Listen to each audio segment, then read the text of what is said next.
deforestation have made this a profitable area for agribusiness. And that's why the recent fires affecting the Amazons are not surprising to people like Bruno dos Santos.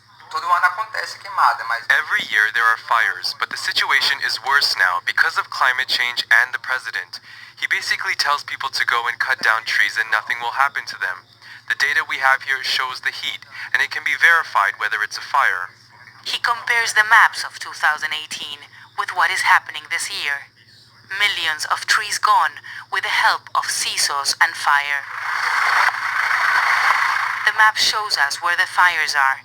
We travel for 4 hours and arrive at one of the places it highlighted.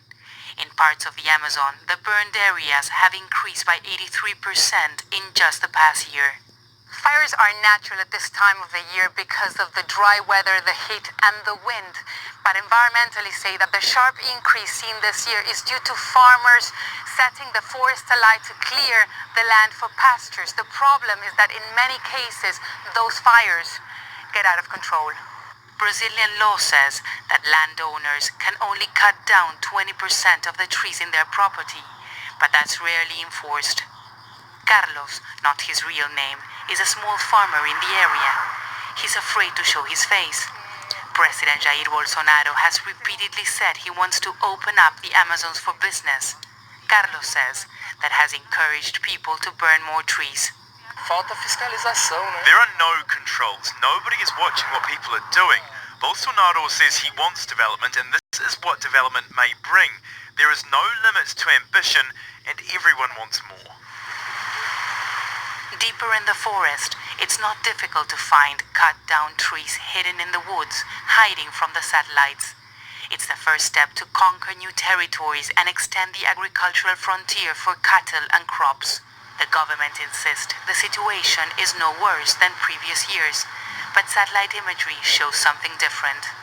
And that's why countries like Germany and Norway have halted all payments to the Amazon Fund, accusing the government of failing to protect the environment.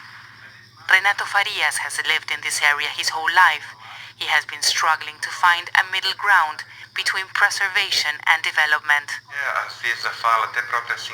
The simplistic speech of the president that he is attacking NGOs, he is attacking families from here.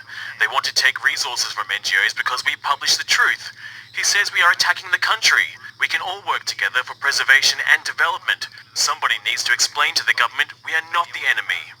Government control is the only way to prevent the destruction of what is left of Amazonia. But what worries many here is that they claim the central government is purposely looking away. Teresa Bo, Al Jazeera, Alta Floresta, Mato Grosso. Well, all the attention is on the Amazon right now, but there are currently more fires reported to be burning in Central and Southern Africa than in the Amazon. NASA says 70% of the active fires in the world are in Africa. Its satellite data shows fires raging through large parts of Angola and the Democratic Republic of Congo, and spanning as far east as Madagascar. Farmers are being blamed, but the problem is being compounded by shorter rainy seasons. Alex Orenstein is a data scientist and a drought specialist who focuses on African agricultural trends. He says the region used to have up to 6 months of rain, but the lack of rain in the past 3 years is having a huge impact.